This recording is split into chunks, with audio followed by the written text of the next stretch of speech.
Card इस सिद्धांत का पालन करते हो और अधिकांश कौशल संबंधित विशेष खजाने ज़नपाकुटो कार्ड से जुड़े हों। ईशान को लगता है कि इसका मूल कहानी से जरूर कुछ लेना देना है, क्योंकि एनीमे ब्लीच का सबसे प्रभावशाली हिस्सा ये ज़नपाकुटो हैं, जो उन गिने चुने मंगा में से एक है जो हथियारों को बिक्री के बिंदु के रूप में इस्तेमाल करते हैं। बिक्री बिंदु किसी वस्तु की वह विशेषता जो उसे खरीदारों के लिए विशेष रूप से आकर्षक बनाती है।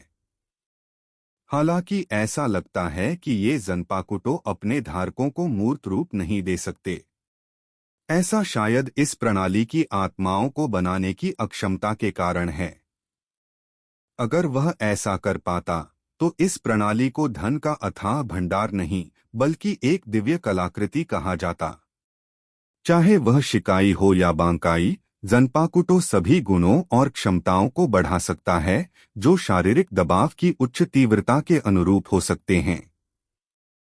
यह कुछ हद तक इयान द्वारा ब्लैक ड्रैगन तरंग की शक्ति को अवशोषित करने जैसा है, जो विस्फोटक प्रकृति की होती है।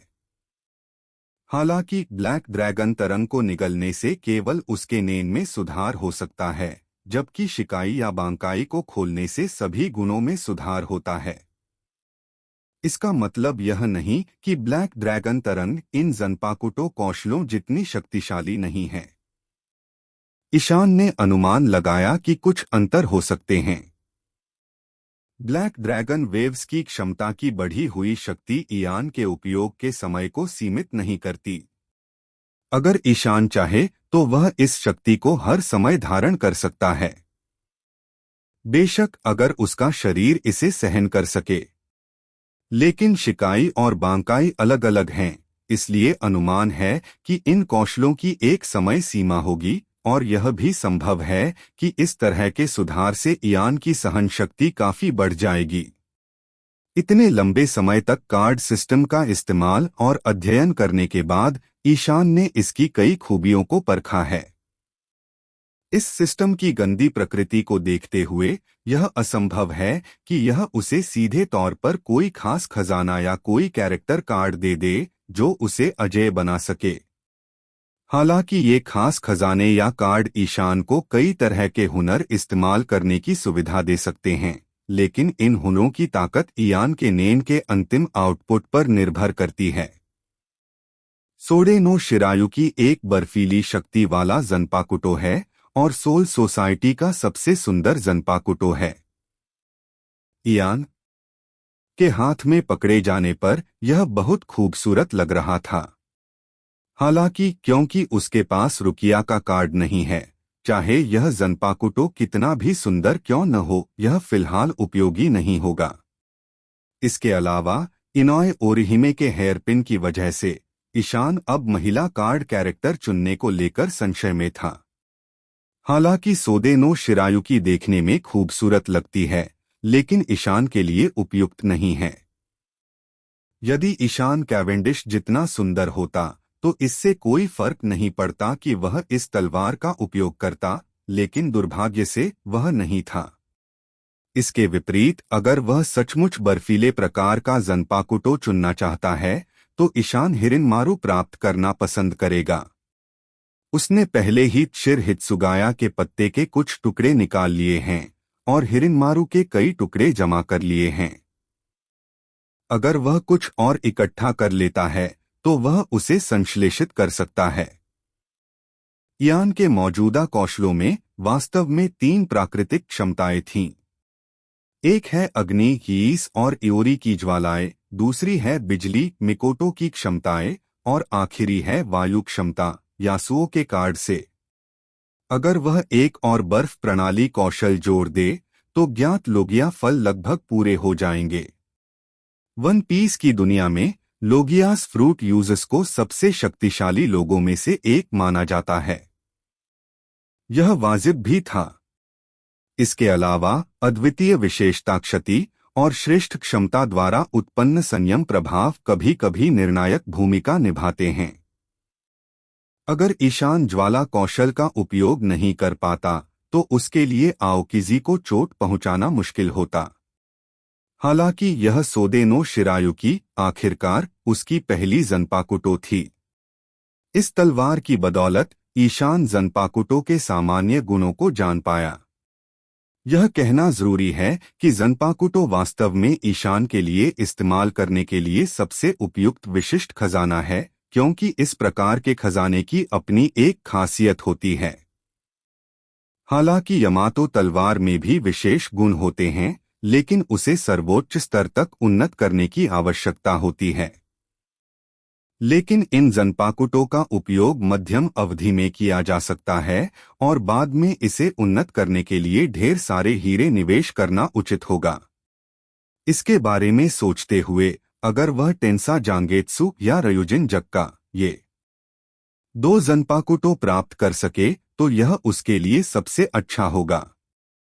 ईशान ने सोडेनो शिरायुकी को वापस ले लिया और उसे बदलने की प्रक्रिया फिर से शुरू कर दी। नतीजतन एक अप्रत्याशित स्थिति पैदा हो गई। उसके बाद अचानक एक फ्यूशिया रंग के हैंडल वाला कटाना आ गया। सेनबोनजाकुरा 1000 चेरी फूल। अरे बाप रे! क्या किस्मत वाली गोली थी। क्या इसलिए कि मुझे छोटी बहन की तलवार मिल गई तो अगला वार बड़े भाई का हो गया। ईशान ने अपनी जांघ पर जोर से चुटकी काटी और उसे दर्द हुआ, इसलिए उसे तुरंत पता चल गया कि वह सपना नहीं देख रहा था। ईशान ने तुरंत प्रतिस्थापन की पुष्टि की, जंपाकुटो को बाहर निकाला और उसे अपने हाथों में पकड़ लिया। 1000 चेरी ब्लॉसम सेनबोनजाकुरा की लंबाई उसकी पिछली तलवार यामातो से आकार में बहुत भिन्न नहीं थी तथा उसका वजन भी, इसलिए उसे ले जाने में बहुत खुशी महसूस हुई। सेनबोनजाकुरा को धीरे से म्यान से बाहर निकालते समय ईशान को केवल एक चरमराहट की आवाज सुनाई दी। इस कटाना का ब्लेड बड़ा अजीब था। जाहिर है यह धातु का ब्लेड है, लेकिन पारदर्शी लग रहा था, मानो सचमुच चेरी के फूल की पंखुड़ियों जैसा हो। इसके गुणों को देखते हुए ईशान को यह पिछली तलवार जैसा ही लगा। इस सेनबोनजाकुरा जंपाकुटो में सोडेनो शिरायुकी जैसे ही गुण हैं, लेकिन ताकत और गति के मामले में यह तलवार थोड़ी बेहतर थी। इसके बाद दो कौशल शिकाई और बांकाई आते हैं, जिनके लिए बिल्कुल वही चीजें जरूरी हैं। लगातार दो जंपाकुटो के आने से ईशान थोड़ा स्तब्ध रह गया।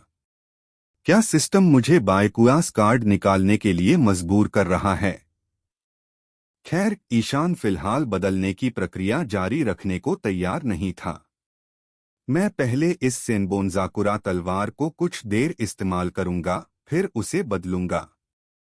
इस कोशिश के बाद मेरी किस्मत खत्म हो सकती है। अगर मैं अपनी एकमात्र अच्छी वस्तु बदलता रहा और मेरी किस्मत खत्म हो गई, तो शायद मेरे लिए कोई और अच्छा अनन्य खजाना निकालना संभव न हो। यह देखते हुए कि वह लेवल 20 तक पहुंचने और नए कार्ड स्लॉट को अनलॉक करने वाला था, ईशान पहले इस मामले में झिझक रहा था।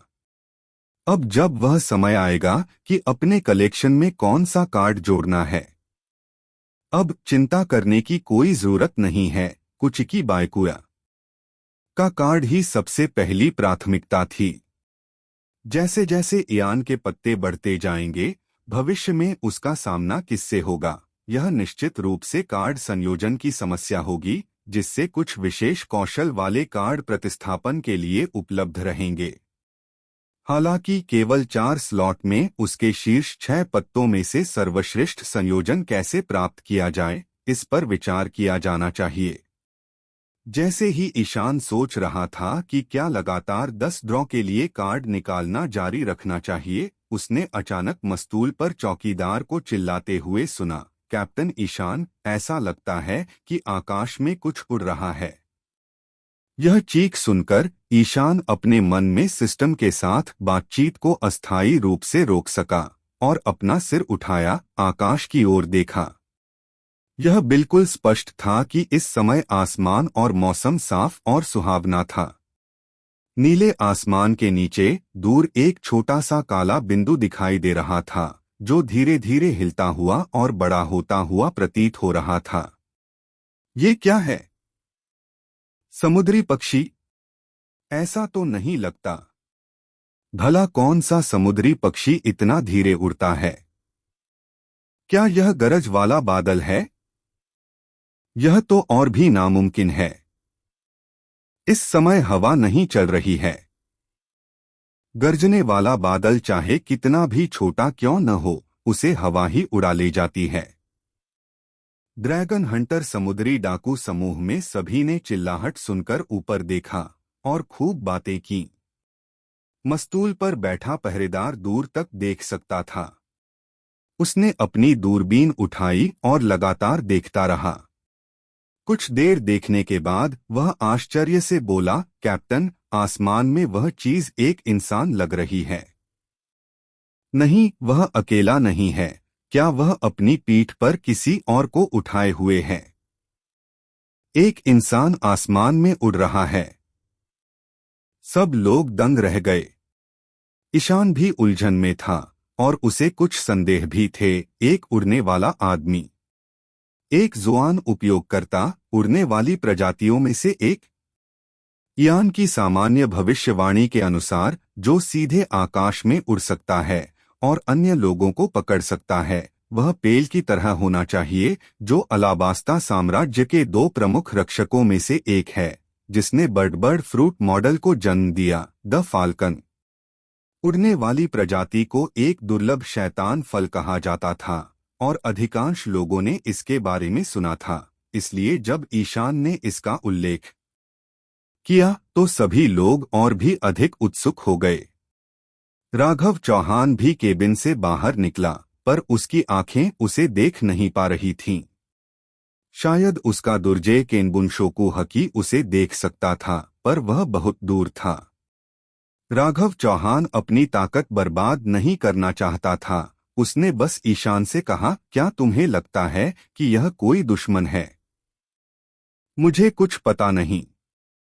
ईशान भी थोड़ा उलझन में था। इसमें कोई आश्चर्य की बात नहीं है कि नई दुनिया में उनका सामना कई शैतान फल उपयोगकर्ताओं से हो सकता है। हालांकि पिछले 2 दिनों में उनका सामना कई दुश्मनों से हुआ है, इसलिए ईशान अनिश्चित था। तभी चौकीदार अचानक जोर से बोला, हंह। लगता है उनकी गति बढ़ गई है और वे हमारी ओर उड़ रहे हैं। जैसे ही उन्होंने इस पर ध्यान केंद्रित किया, यह सच था कि काला धब्बा बड़ा होता जा रहा था, जो तेजी से आगे बढ़ने का संकेत था। सावधान, और हमेशा की तरह अगर दुश्मन हो तो पलटवार करो, ईशान ने गहरी आवाज में कहा। ओह! डोरोनी ने अचंभित होकर अपना सिर खुजलाया। कैप्टन, वे आसमान में उड़ रहे हैं। हम कैसे पलटवार कर सकते हैं? ईशान ने आंखें घुमाईं और सोचा, हाँ, बिल्कुल सही। विरोधी तो आसमान में उड़ रहा है, हम कैसे पलटवार कर सकते हैं?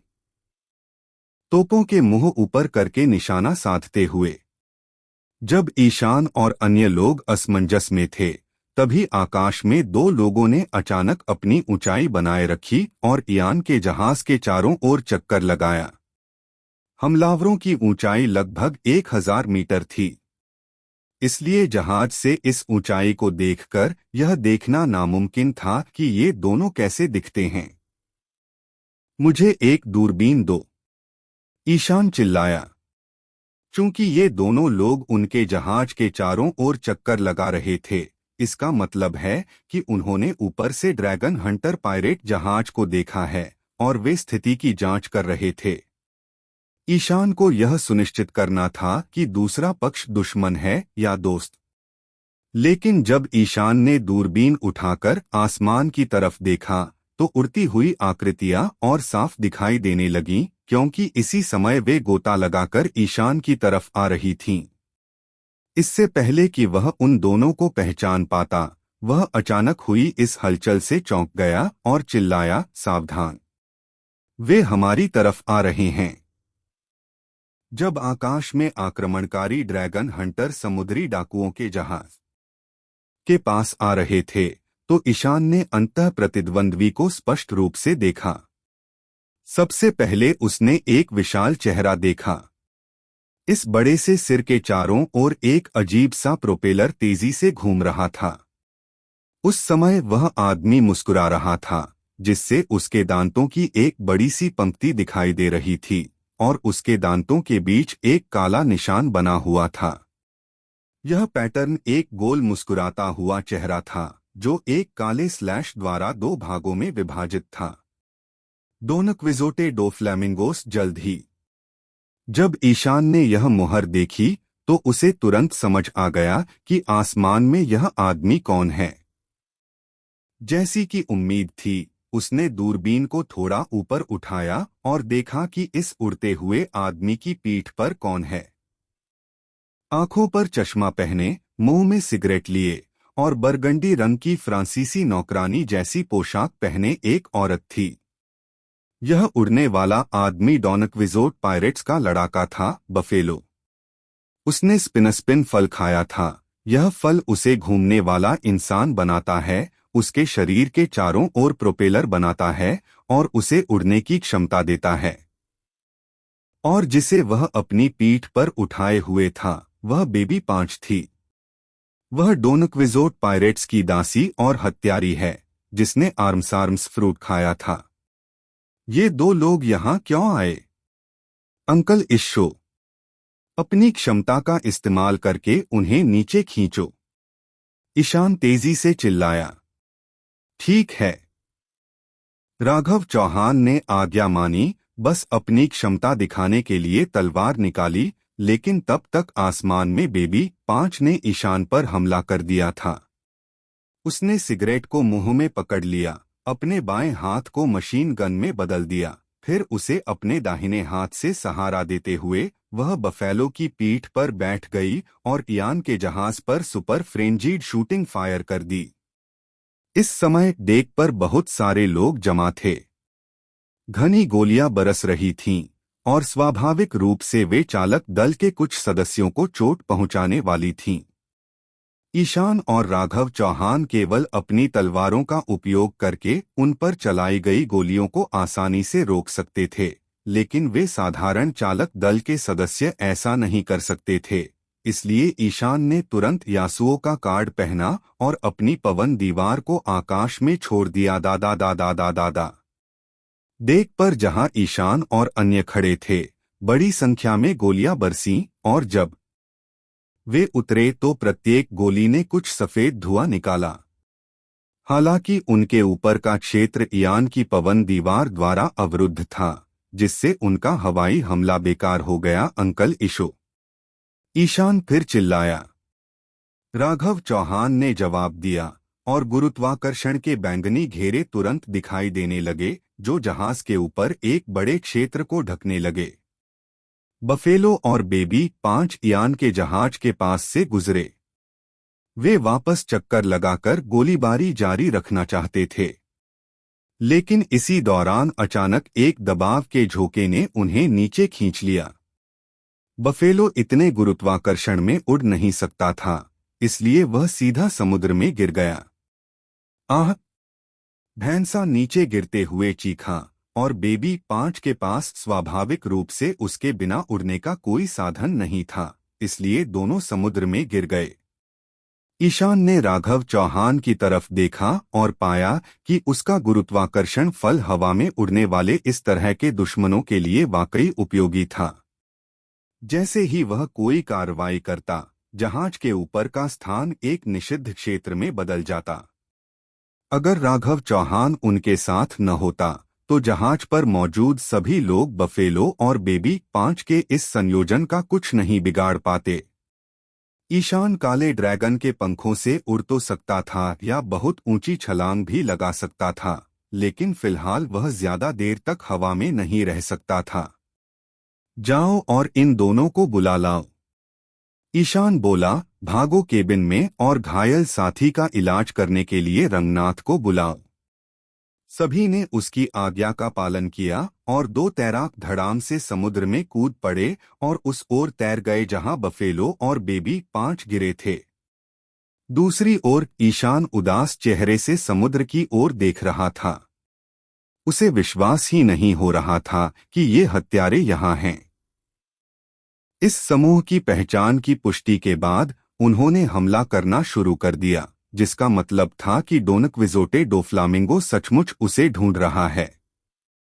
वेर्गो की हत्या के समय ईशान को पता था कि डो फ्लामिंगो जरूर बदला लेगा। उसने बहुत पहले वेर्गो को मरीन्स पर जासूसी करने के लिए भेजा था और कई सालों बाद वेर्गो आखिरकार वाइस एडमिरल के पद पर पहुंच गया। हालांकि इयान के अप्रत्याशित रूप से प्रकट होने के कारण उसकी सारी योजनाएं धरी की धरी रह गईं।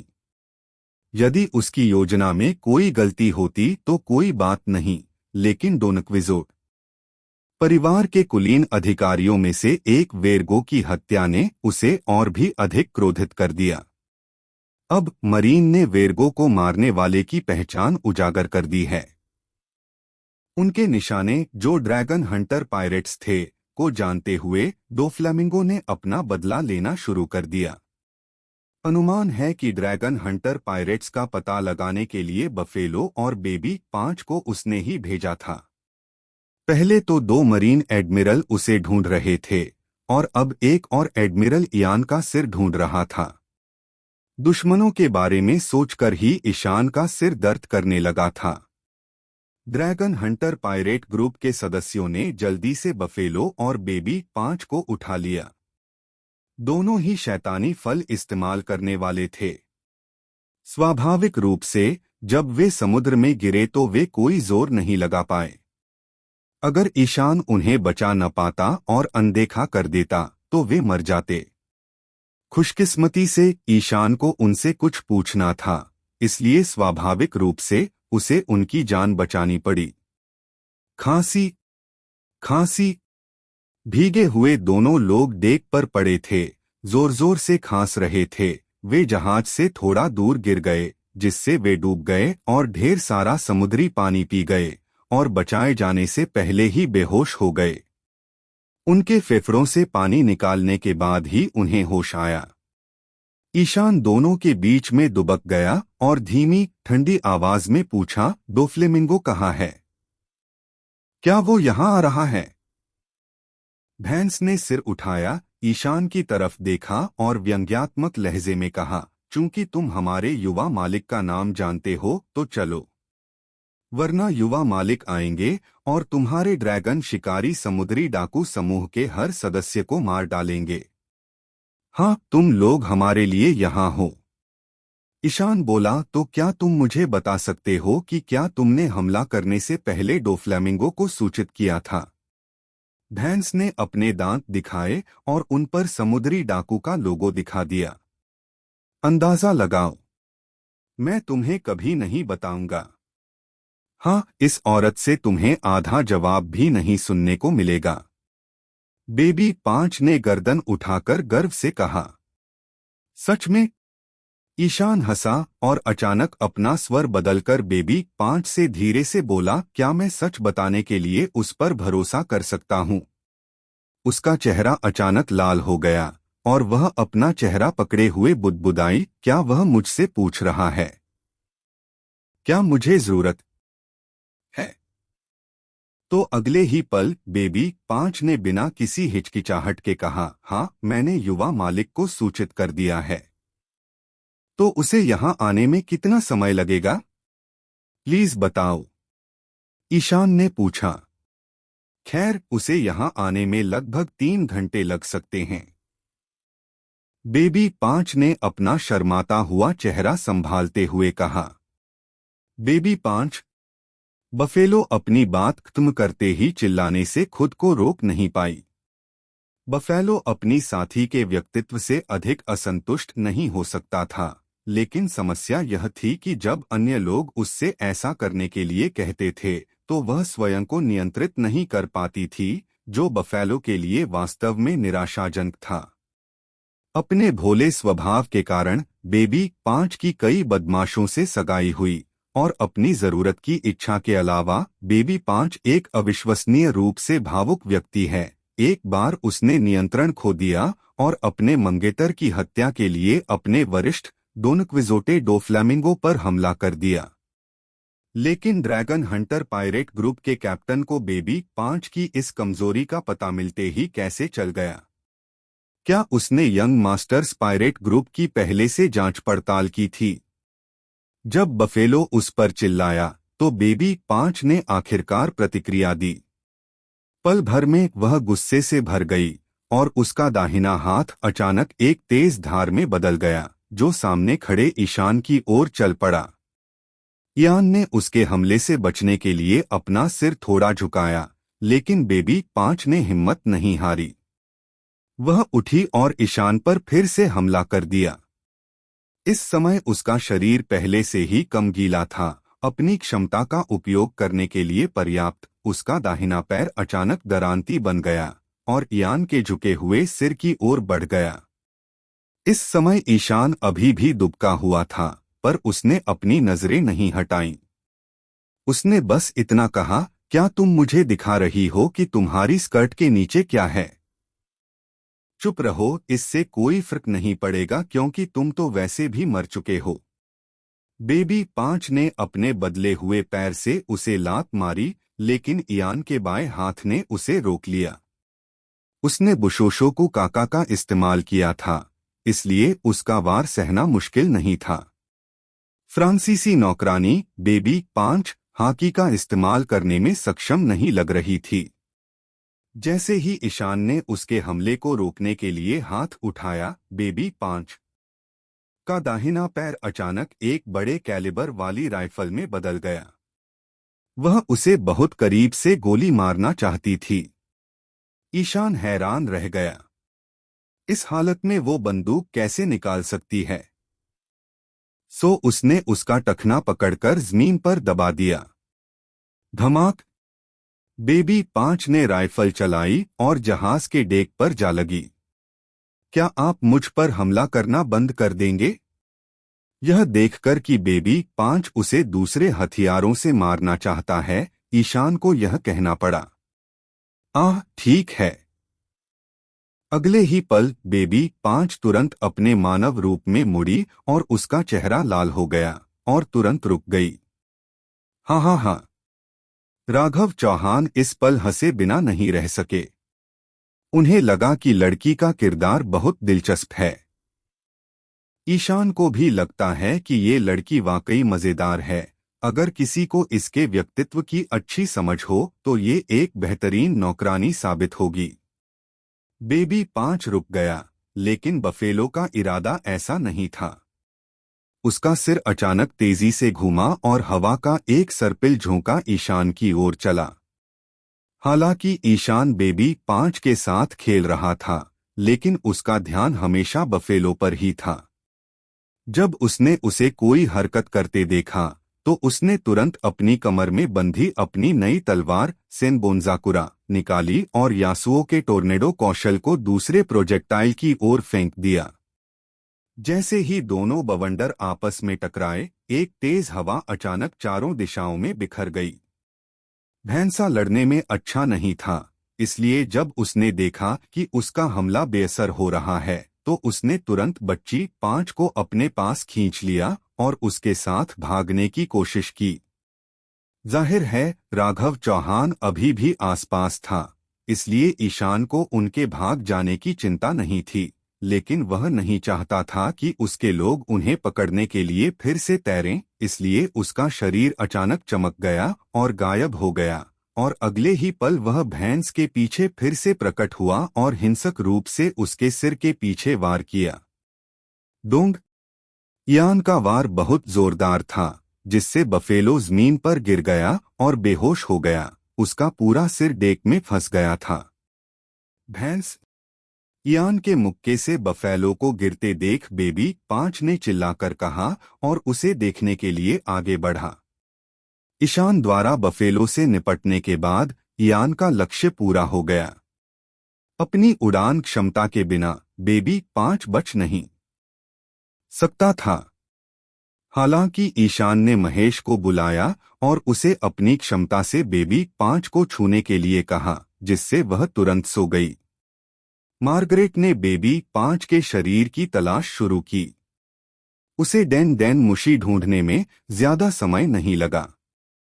इस डेन डेन मुशी के खोल पर कोई डायल प्लेट नहीं थी। यह एक ऐसी किस्म थी जो सीधे एक खास नंबर से संपर्क करती थी। बफेलो और बेबी 5 शायद दो फ्लेमिंगो के डैन डैन मुशी से जुड़े थे। अपने डैन डैन मुशी को ले जाने के बाद ईशान ने विचार करना शुरू कर दिया कि भैंस और बच्चे 5 के साथ कैसे व्यवहार किया जाए। हालांकि उन्हें डोफ्लामिंगो परिवार का सदस्य माना जाता था, लेकिन ज्यादा से ज्यादा उन्हें साधारण कैडर ही माना जा सकता है। उनकी योग्यता और व्यक्तित्व के कारण डोफ्लामिंगो उन्हें कम महत्व देते हैं, खासकर यह बच्ची बेबी 5। जब कोई उसे मांगता है तो अनजाने में ही उसे अपनी जरूरत महसूस होती है और वह दूसरे व्यक्ति को संतुष्ट करने की पूरी कोशिश करती है। ऐसे व्यक्तित्व को दूसरे आसानी से अपने हिसाब से ढाल सकते हैं। डोफ्लामिंगो परिवार में बेबी 5 का मूल्यांकन एक उपयोगी महिला के रूप में किया गया। आकाश की ओर देखते हुए ईशान ने पाया कि आकाश में बहुत सारे बादल थे और डोफ्लेमिंगोस स्ट्रिंग फल की क्षमता का उपयोग बादलों के बीच यात्रा करने के लिए किया जा सकता था। इस प्रक्रिया के दौरान उसकी मुद्रा भले ही बहुत अजीब थी, लेकिन इसे निश्चित रूप से आकाश में उड़ना माना जा सकता है। इस स्थिति में उसकी गति बहुत तेज होने का अनुमान लगाया गया था। डोफ्लामिंगो आ रहा है। हालांकि अभी 3 घंटे बाकी हैं। इस समय हवा नहीं थी, इसलिए इयान का जहाज शायद ज्यादा दूर नहीं जा पाएगा। वेर्गो की वजह से डोफ्लामिंगो ने ईशान की तलाश शुरू कर दी और वह इयान के ड्रैगन शिकारी समुद्री डाकू समूह को नष्ट करना चाहता था और फिर अगर संभव हो तो ईशान को गिरफ्तार करके सेलेस्टियल ड्रैगन्स को सौंप देता। साथ ही बदले में अपने लिए पर्याप्त लाभ भी जुटा लेता। ईशान को तो यही अंदाजा था, लेकिन जब उसे पता चला कि किजारू और जेफिर उसका पीछा करने के लिए एक सेना लेकर नई दुनिया में घुस आए हैं, तो वह डोफ्लामिंगो से उलझना नहीं चाहता था। हालांकि ईशान के साथ राघव चौहान था और वह उससे डरता नहीं था, फिर भी उसके आते ही इयान के जहाज और चालक दल को बहुत नुकसान हो सकता था। सबसे महत्वपूर्ण बात यह थी कि मैं मरीन के पीछा से कैसे बच सकता हूं। इसलिए ईशान बफेलो और बेबी 5 को बंधक बनाने की संभावना के बारे में सोच रहा था, लेकिन वह नहीं जानता था कि डोफ्लामिंगो की नज़र में उनके जीवन का कितना मूल्य है। डैन डैन मुशी को अपने हाथ में पकड़े हुए ईशान ने इसके बारे में सोचा और डोफ्लामिंगो से संपर्क करने के इरादे से माइक्रोफोन उठा लिया। डैन डैन मुशिस की आवाज पुरु पुरु सुनाई दी। जब ईशान फोन कर रहा था, समुद्र की सतह से कई किलोमीटर दूर आसमान में एक आकृति झूल रही थी। जाहिर है यह आदमी अपने फ्लेमिंगो कोट और गुलाबी धूप के चश्मे में डोफ्लेमिंगो ही था। उसकी उड़ने की मुद्रा बहुत अजीब थी। वह छत से लटकी हुई मकड़ी की तरह थी, लेकिन हर बार जब वह झूलती तो काफी दूरी तय कर लेती। बेबी 5 का फोन आते ही डोफ्लामिंगो तुरंत ड्रेसरोसा से निकल गया। दरअसल वह काफी समय से ईशान को ढूंढ रहा था। मारिजोआ वाली घटना के बाद से ही वह ईशान को ढूंढ रहा था। हालांकि शुरुआत में उसे इयान की असली पहचान नहीं पता थी, इसलिए कोई प्रगति नहीं हुई। जब इयान की असली पहचान उजागर हुई तो वेर्गो की मौत की खबर भी आई। उस समय डोफ्लामिंगो बहुत गुस्से में था। अब जब उसे इस समुद्री डाकू समूह का नाम और पता चल गया, तो डोफ्लामिंगो ने बफेलो और बेबी 5 को ड्रैगन हंटर समुद्री डाकू समूह के जहाज की तलाश में भेज दिया। पिछले कुछ दिनों से कोई खबर नहीं थी, लेकिन अभी अभी बफेलो और बेबी 5 की रिपोर्ट आई है कि आखिरकार उन्हें मिल ही गया। जब डोफ्लामिंगो ने यह समाचार सुना तो उसने बिना दोबारा सोचे वह सीधे ड्रेसरोसा से उड़ान भरकर उनके स्थान पर पहुंच गया। हालांकि जैसे ही वह अपने रास्ते पर था, उसकी जेब में रखा डैन डैन मुशी फिर से बज उठा। इसलिए एक हाथ से हवा में लटकते हुए डोफ्लामिंगो ने आगे की ओर छलांग लगाना बंद कर दिया उसके फल से बहुत पतले धागे बन सकते हैं जो लगभग अदृश्य होते हैं और जिन्हें आकाश में बादलों से बांधा जा सकता है। यह एक बहुत ही अवैज्ञानिक क्षमता है, लेकिन ईमानदारी से कहें तो शैतान फलों की अधिकांश क्षमताओं को आसानी से समझाया नहीं जा सकता है। अपने दूसरे खाली हाथ से उसने डैन डैन मुशी को बाहर निकाला और ज्यादा कुछ नहीं सोचा। उसने सोचा कि बेबी 5 उसे कुछ नई जानकारी बताना चाहता है। हालांकि उन्हें आश्चर्य हुआ जब कॉल के दूसरी ओर से एक अजीब पुरुष की आवाज आई जो कह रहा था, क्या यह डॉन क्विजोटे डोफ्लेमिंगो है? डोफ्लेमिंगो ने भौहें चढ़ाकर पूछा, आप कौन हैं? आह, मैं ईशान हूँ, ड्रैगन हंटर पायरेट्स का कप्तान। तुम्हें मुझे अच्छी तरह जानना चाहिए, ईशान ने जवाब दिया। डोफ्लेमिंगो को बुरा लगा और उसने पूछा, बेबी 5 का डैन डैन मुशी आपके हाथों में क्यों है? ओह, उसने मुझे दे दिया। ईशान डोफ्लेमिंगो को चिढ़ाने से खुद को नहीं रोक पाया। मैंने उससे विनम्रता से पूछा और उसने निकाल लिया। डोफ्लेमिंगो ने जब यह सुना तो उसके चिकने माथे पर धूप के चश्मे के ऊपर 2 नीली नसें उभर आईं। वह समझ गया कि बफेलो और बेबी 5 को जरूर पकड़ लिया जाएगा। इन 2 बेवकूफों को मैंने पहले ही दूर से जांच करने के लिए कहा था। बिना हमला किए इन ड्रैगन शिकारी समुद्री डाकुओं से उलझना नहीं था, और अब यह कहने की जरूरत नहीं है कि यह उन दोनों में से ही थे जिन्होंने हमला शुरू किया और उन्हें पकड़ लिया गया। जहां तक इयान की बात है, डोफ्लेमिंगो ने उस पर यकीन कर लिया क्योंकि वह भी बेबी 5 के चरित्र को जानता था। हो सकता है कि बेबी 5 ने ही डैन डैन मुशी को सौंपने की पहल की हो। ये दोनों तुम्हारे जहाज में हैं? हालांकि डोफ्लामिंगो गुस्से में था, फिर भी उसने शांति से कहा, हाँ। ईशान ने इनकार नहीं किया और कहा, मैं लंबे समय से आपकी प्रशंसा करता रहा हूँ शिचिबुकाई स्वर्गीय यक्ष। सच कहूँ तो मुझे उम्मीद नहीं थी कि आप मेरे जैसे छोटे से व्यक्ति के साथ खुद को परेशान करेंगे। जब ईशान ने यह कहा तो वह बस भ्रमित होने का नाटक कर रहा था। वेर्गो एक अंडरकवर एजेंट था जिसे डोफ्लेमिंगो ने मरीन पर जासूसी करने के लिए भेजा था। उसके बारे में ज्यादा लोग नहीं जानते थे। अगर ईशान ने उसे सीधे छेड़ा तो डोफ्लेमिंगो को उसे मारना पड़ सकता है। यकीनन ईशान के इतना कहते ही डोफ्लेमिंगो अचानक अजीब सी हंसी हंसते हुए बोला, फू। ओह, आपसे प्रशंसा पाना मेरे लिए बहुत सम्मान की बात है। ईशान ने ठंडी मुस्कान दी, लेकिन चेहरे पर एक व्यंग्यात्मक मुस्कान के साथ कहा, बेबी 5 ने मुझे बताया था कि आप युवा स्वामी हमारी दिशा में आ रहे हैं। तो फिर मामला क्या है? इयान के हाव भाव स्वाभाविक रूप से डैन डैन मुशी के जैसे थे, और यह सुनकर डोफ्लेमिंगो अचानक बेबी 5 से और भी असंतुष्ट हो गया। इस बेवकूफ औरत ने तो सब कुछ कह दिया। हाँ, बिल्कुल सही। डोफ्लेमिंगो ने कुछ देर सोचा और जवाब दिया, क्योंकि मुझे आपसे व्यक्तिगत रूप से बात करनी है।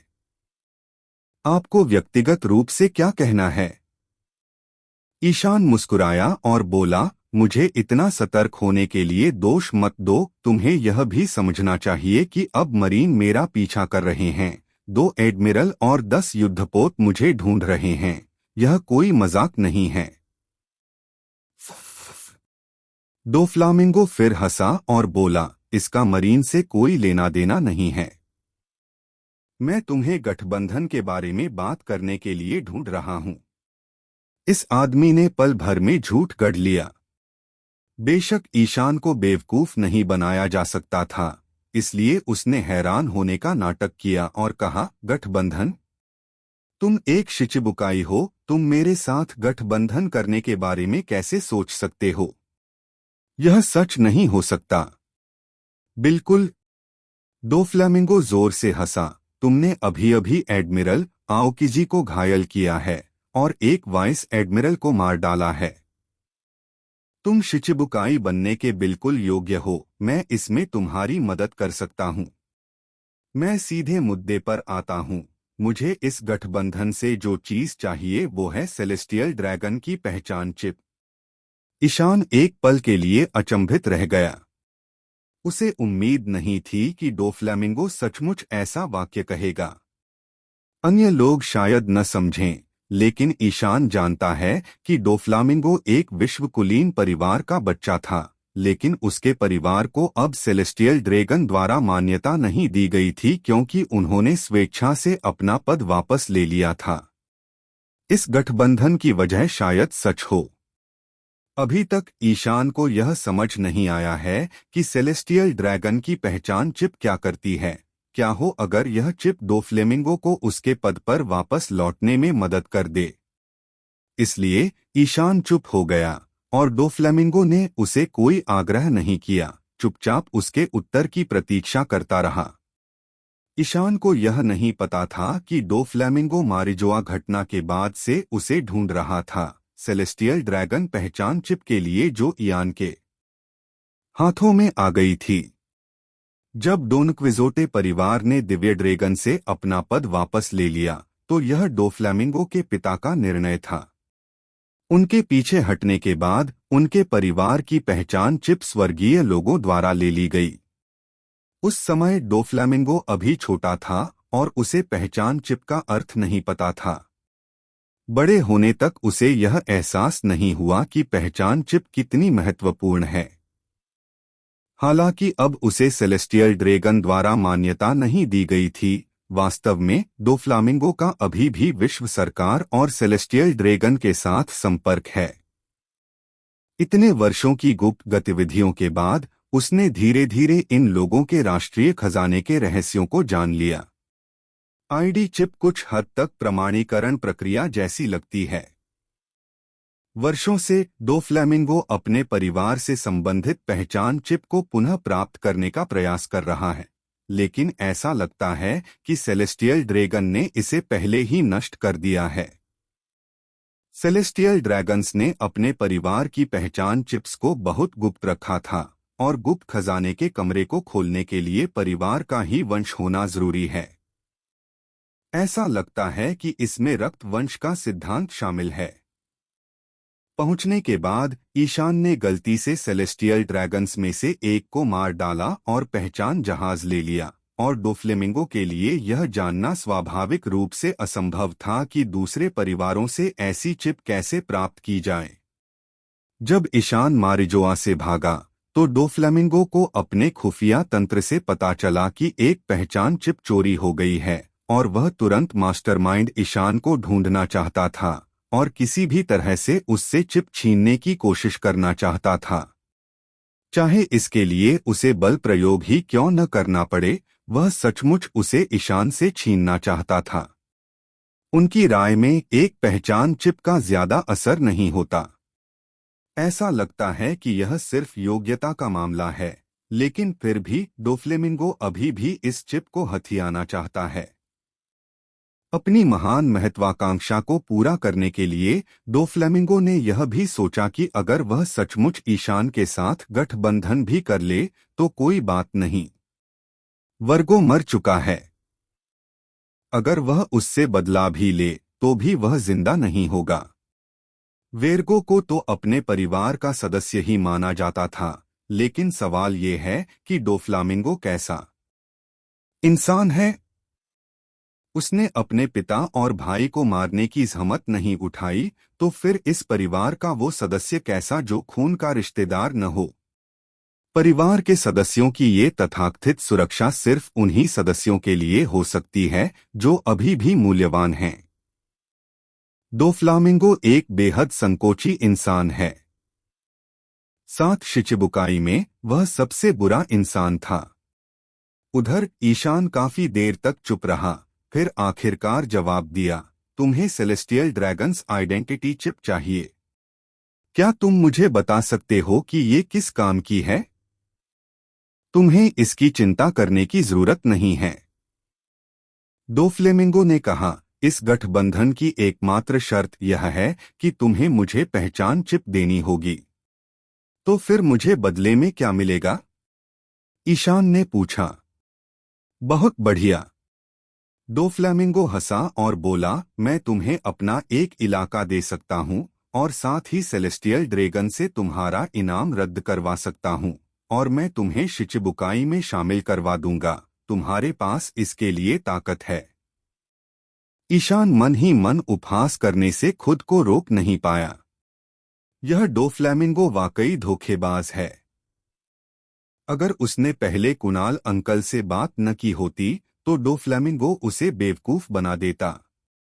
अंकल कुमा के अनुमान के अनुसार जब समय बहुत लंबा खिंच जाएगा और मरीन कुछ नहीं कर पाएंगे तो वे पहचान चिप वापस पाने के लिए उसे शिचिबुकाई में शामिल होने का निमंत्रण जरूर देंगे। हालांकि डोफ्लामिंगो ने वास्तव में इसे एक प्रस्ताव के रूप में इस्तेमाल किया। यह कार्य बस नाव को नदी के किनारे धकेलना था। वह बिना कुछ चुकाए उससे पहचान चिप लेना चाहता था और तथाकथित रूप से उसे जमीन का एक टुकड़ा सौंपना डोफ्लामिंगो के लिए उतना महत्वपूर्ण नहीं था। उसका एकमात्र सच्चा आधार ड्रेसरोसा था, है ना? सौभाग्य से जब ईशान ने शुरू से ही डोफ्लेमिंगो के साथ गठबंधन की बात की तो उसने एक दुष्ट की भूमिका निभाई, इतनी दुष्ट बुद्धि का इस्तेमाल किया क्योंकि उसका सामना एक मजबूत व्यक्ति से था। पहचान की चिप अंकल कुणाल ने छीन ली थी और वह एक प्रतिकृति के लिए काम कर रहा था। अगर ईशान ने डोफ्लेमिंगो को एक नकली चिप भी दी होती तो भी इसमें कोई बुराई नहीं होती। तो ईशान ने अपना मुंह खोला और कहा, ठीक है, लेकिन पहचान चिप अभी मेरे पास नहीं है। क्या मतलब है तुम्हारा? डोफ्लामिंगो ने असंतुष्ट होकर कहा। डोफी, अगर तुम होते तो क्या तुम हर जगह अपनी पहचान वाली चिप साथ रखते? ईशान ने मुंह सिकोड़ते हुए कहा, मुझे इसे छिपाने की जगह मिल गई है। अगर मैं मर भी गया तो पहचान वाली चिप गायब कर दूंगा। तुम? डोफ्लामिंगो लगभग दहाड़ते हुए बोला। यह वाक्य स्पष्ट रूप से उसके लिए था। और तो और ईशान ने बिना किसी सम्मान के उसे सीधे सीधे डफी कहकर बुलाया। हालांकि सोचने के बाद डोफ्लामिंगो को लगा कि शायद ऐसा हो सकता है।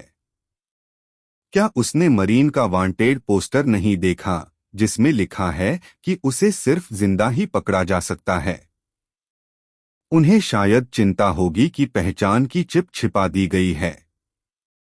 तो आप मुझे पहचान चिप कब देंगे? डोफ्लामिंगो ने पूछा। ईशान ने एक क्षण के लिए उसकी ठोड़ी को छुआ और कहा, ठीक है, अपने वादे पूरे करने के बाद इस बारे में बात करेंगे। ठीक है। डोफ्लामिंगो सहमत हो गया और बोला, जब तुम शिचिबुकाई बन जाओगे तब हम फिर बात करेंगे। और हाँ, एक सहयोगी के तौर पर आप आने वाले कार्यक्रम में भी दिखेंगे, है ना? ईशान ने मुस्कुराते हुए कहा। तुम्हारा क्या मतलब है? डोफ्लामिंगो ने पूछा। तुम्हें पता है, अब 10 युद्धपोतों वाले 2 एडमिरल मेरा पीछा कर रहे हैं। ईशान ने अपने हाथों की ओर देखते हुए कहा, लेकिन मैं तो सिर्फ एक एडमिरल से ही निपट सकता हूं। एक सहयोगी होने के नाते तुम दूसरे से निपटने में मेरी मदद करने को तैयार हो, है ना? डोफ्लामिंगो क्रोधित होकर बोला, यह कैसे हो सकता है? मैं एक शिचिबुकाई हूं, मैं मरीन पर हमला कैसे कर सकता हूं? क्या तुम चाहते हो कि मुझे मेरे पद से हटा दिया जाए? वाह, सही कहा ना? ईशान भी जानता था कि यह जरूरत थोड़ी ज्यादा है। यह तो बस एक विचार था जो ईशान ने सोचा था, लेकिन तथ्यों ने साबित कर दिया कि डोफ्लेमिंगो को बेवकूफ नहीं बनाया जा सकता। समुद्री डाकुओं के बीच गठबंधन की विश्वसनीयता स्वाभाविक रूप से कम थी। डोफ्लामिंगो जैसे व्यक्ति की तो बात ही छोड़ दीजिए। शुरुआत में ईशान ने डोफ्लामिंगो की बातों पर कभी ध्यान नहीं दिया। इस तथाकथित गठबंधन में ईशान डोफ्लामिंगो के साथ खिलवाड़ कर रहा था और डोफ्लामिंगो ईशान को बेवकूफ बना रहा था। बस ईशान दो फ्लैमिंगो को बदले में कुछ भी न देने के लिए थोड़ा अनिच्छुक था। आखिरकार उसने कुछ सोचा और कहा, ठीक है, अगर तुम मरीन पर हमला नहीं करना चाहते तो कोई जरूरत नहीं है। लेकिन डोफी, मेरे पास हाल ही में पैसे की कमी हो गई है। क्या तुम इसमें मेरी मदद कर सकते हो? मैं तुम्हें 10 करोड़ बेरीज दे सकता हूं। दो फ्लेमिंगो ने सीधे कहा। भूमिगत दुनिया में उसका कारोबार हर दिन ढेर सारा पैसा कमा रहा था। इतनी कम रकम का उस पर कोई असर नहीं पड़ता। बस बहुत कम। ईशान ने सिर हिलाया और कहा, मुझे 1 अरब दे दो, मुझे सचमुच पैसों की जरूरत है। ये तो बहुत ज्यादा रकम है। क्या तुम्हें लगता है मैं हवाई पैसे कमा रहा हूं? एक बार फिर दो फ्लेमिंगो के माथे पर और भी नीली नसें उभर आईं। इस लड़के ईशान ने रकम 10 गुना बढ़ा दी और दो फ्लेमिंगो भी इसे बर्दाश्त नहीं कर सका।